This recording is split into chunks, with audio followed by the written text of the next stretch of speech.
Hey guys, how's it going? All right, I just want to give you guys a little story about what happened to my car a couple days ago. So basically what happened was the car was driving fine all day without any kind of issue.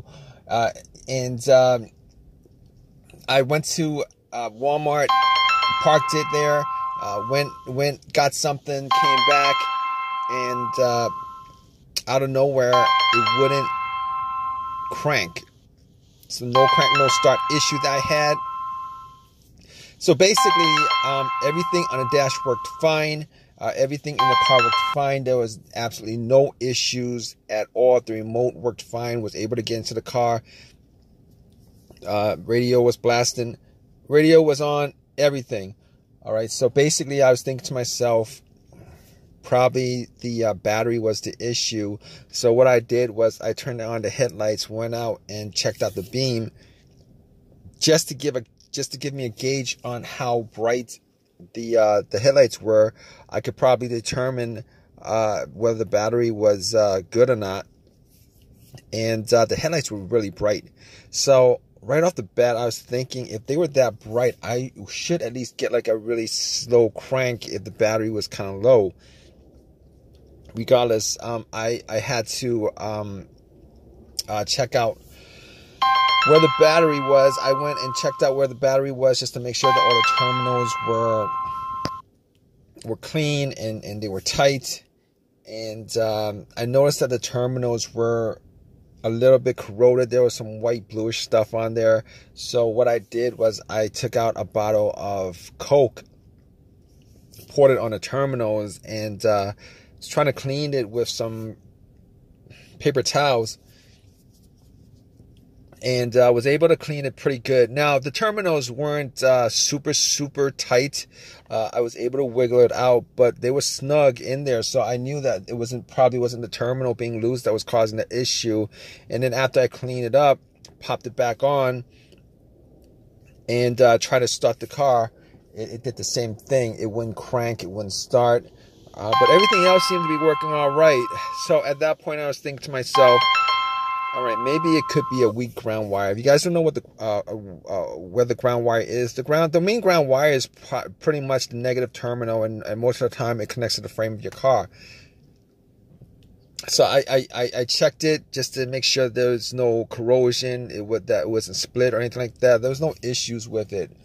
So what I did after that was, I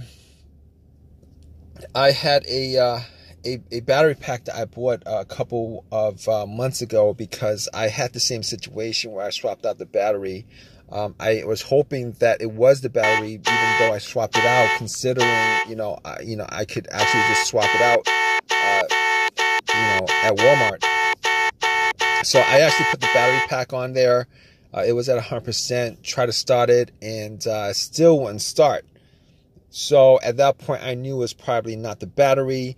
And even though, I didn't think it was the alternator, I could probably just at that point rule out the alternator, because if it was the alternator, the car would have at least slow cranked, or I would have been able to start it. And then once I took the battery pack off, it would have just died out. So at that point, I was able to rule out a bunch of stuff. I was able to rule out the battery, the ground cable, and the alternator, even though that probably wouldn't have caused the issue. So after going through that, I was thinking to myself, could it be something? Could it be the car's computer ECU? Because I did see a check engine light on my dash, and that check engine light was there. It's been there for a while, and I believe it was for a O2 sensor issue.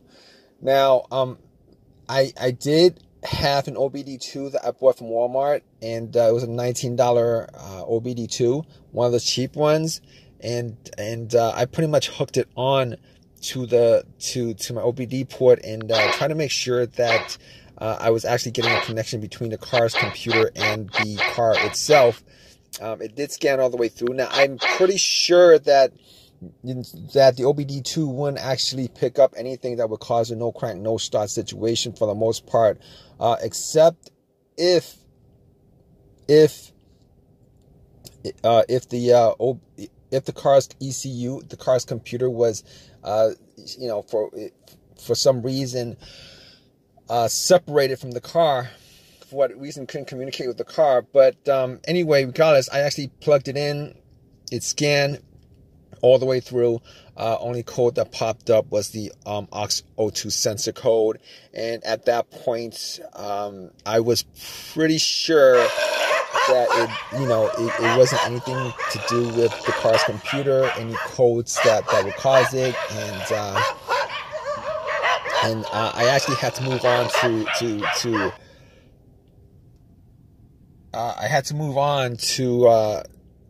some other troubleshooting outside of that, because that wasn't causing the issue.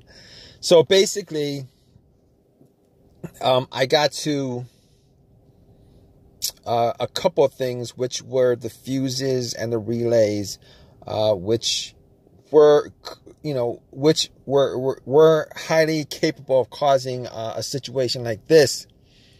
And got to the fuses, checked out all the fuses, just to make sure that none of them were blown. And I was actually looking at them. Now, I didn't have a fuse tester on me. I didn't think it was the fuses. Now, the two situations that I've had where a fuse would cause a situation like that, one of those situations was a Honda that I had where the main fuse blew, and I was getting no power throughout the whole entire car. The main fuse was the fuse that connected the battery to the fuse box itself. And that was the previous situation that I have. And I'm pretty sure that wasn't the same situation that I had. So I could rule that out, because I was getting power to everything except it wouldn't start. Now, the other situation I had pertaining to a fuse that caused a no start situation was actually a crank no start situation. And I think one of the fuses actually blew. Then that fuse was connected to the ECU or the fuel pump. And I remember once I changed out that fuse, the car would crank, but it wouldn't stop. Once I changed out that fuse, it was able to start up. So I could rule out those two situations as being, related to a fuse issue that would cause this situation that I had. So basically, I could rule those things, the fuses out, and the fuses were pretty clean. I didn't smell any kind of burnt smell, and didn't see any kind of brownish, anything brownish, and a brownish appearance on top. So at that point, I was able to kind of rule out the fuses, not at 100%, but I was able to rule out the fuses for the most part. So basically, at that point, I had a situation where I was maybe, it could have been the relays or the starter. That's what the two situations that came up. But I didn't think it was the starter, because I did switch out the starter I would say I switched out the starter about 1.5 years ago. And that was, it seemed like it was a starter issue, but I didn't really want it to be a starter issue, considering I only put maybe like 20,000 miles on my car, and I think they should last a lot longer than that. But anyway, before I even went there, I looked at the relays, just to see whether they had issues or not. Now, I couldn't make out whether the relays had issues, but I did get to the starter relay. I pulled it out. It looked like it was a bit dirty or whatever, but I had some rubbing alcohol, put it on some paper towel, and wiped the connectors, put it back in, try to start it. It really didn't do anything. Didn't change up the situation. So I was thinking, it was a weird situation because it would click every time I would you know, try to start the car. It would click, but it wouldn't crank. It wouldn't crank at all.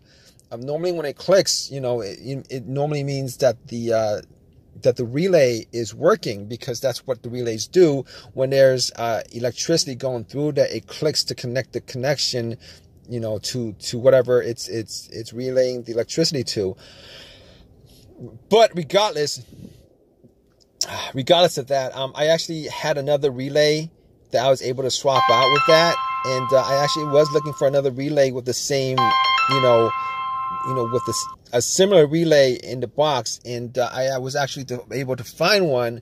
And what I did was I took the that relay out, and I swapped it with that with the other relay, and I went back and tried to start it, and guess what? Bam! It started up. It worked without a problem. And at that point, I knew that it was the relay that was the problem. All right. So it was a pretty easy fix. I drove to AutoZone, which was within that whole shopping center. You know, swapped out the relay, and that was like 3 days ago. Haven't had a situation since. I've been driving the car, turning it on, off, you know, for 3 days. Haven't had that situation at all. So just want to give you guys, you know, just gonna give you guys that story of a quick fix that I had of my car. If you guys are in the same situation, you guys watching this video, you know, hopefully you guys have an easy of a fix as I had on my car. You guys have a comment, leave your comment in the comment section. Please give me a thumbs up. Please subscribe. And like I said, if you guys are in the same situation, just go through the steps that I went through as far as trying to figure out, you know, the situation with my car. And, you know, you guys should be good as far as, you know, troubleshooting and diagnosing your particular problem. Take care.